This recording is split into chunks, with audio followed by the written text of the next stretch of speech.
म्हणजे म्हणजे मी तसं काही करणार नाहीये बाबा. जे पळून जाऊन लग्न नाही नाही मी नाही करणार तसं काही. आणि ताईला पण ते काही पटलं नाहीये.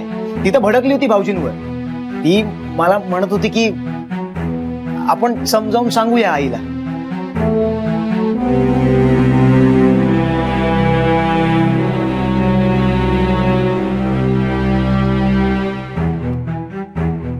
बाबा ताईला त्रास होतोय ना या सगळ्याचा. आणि सुनीताला पटलंय भाऊजींचं. पण मी ठरवलंय मी नाही करणार आहे असं पळून जाऊन लग्न. गरज पडली तर तुम्हाला हे सुद्धा करावं लागेल.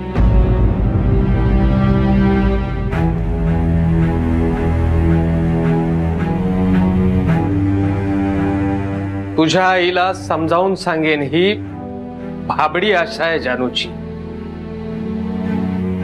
हे शक्य होणार नाही. हो बाबा पण ती तुझं सुनीताशी लग्न होऊ देणार नाही बाळा. काळ्या दगडावरची रेघ आहे. पण एकदा ते झालं की ती ते नाकारू देखील शकणार नाही. बाबा म्हणजे मी बाबा म्हणजे नक्की काय. मला वेळ पडली तर हे सुद्धा करायची तयारी ठेवा तुम्ही.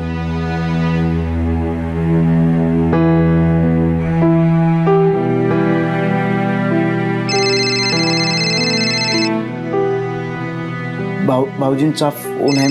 मी आलोच बाबा.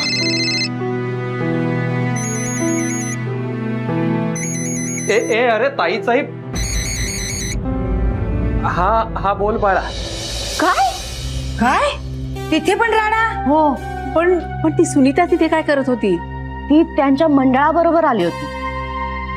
ती आली होती तर यांना काय? त्यांना भांडण करायचं असणार. अरे पण तिचं आणि पिंट्याचं काही आहे का ग? हा तिचं काही आहे का? कोण जाणे. या सगळ्यात ना विनाकारण जान्हवीला त्रास. हो ना ग. पण हे जरा अतीच झालंय नाही. तरी मी सांगत होते पण माझं कोणी ऐकेल तर ना. मला माणसं टिकवता येत नाहीत. जान्हवीच्या आईसारखी माणसं न टिकवलेलीच बरी. तुम्हाला नाही ना कोणाला दूर करता येत मग मला सांगा मी करीन. जान्हवीला उगाचच या अशा दिवसात त्रास नको. श्रीला तर काही कळतच नाही. त्याचं आपलं नेहमीच. तिला असं कसं सांगणार. तिला काय वाटेल. काय वाटणार आहे तिला. जराशी खट्टू होईल मग पटेल. हो ना. आणि आईला भेटून एवढे काय आनंदाचे क्षण घालवणार आहे. मला ना वाटतं जान्हवीच्या आईला तिच्या बाबतीत काही दयामायाच नाहीये. कशी वागते तिच्याशी. खरंच देवाने असं कसं बनवलं असेल या बाईंना. स्वभाव विचित्र आहे. त्याला देव काय करणार. देव काय स्वतःहून येऊन सांगत नाही दुसऱ्यांना त्रास द्या म्हणून. हिलाच आवडतं त्रास द्यायला म्हणून देते दुसऱ्यांना त्रास. जान्हवी बिचारी साधी गरीब. सहन करायला लागतं सगळं तिला. तिच्या जागी दुसरी कोणी मुलगी असती ना तर सरळ आईला सांगून मोकळी झाली असती की मला बाळ होईपर्यंत मला भेटूही नकोस. सरे पण हे सगळं श्रीच्या समोरच झालं का ग? हो श्री समोरच झालं की सगळं.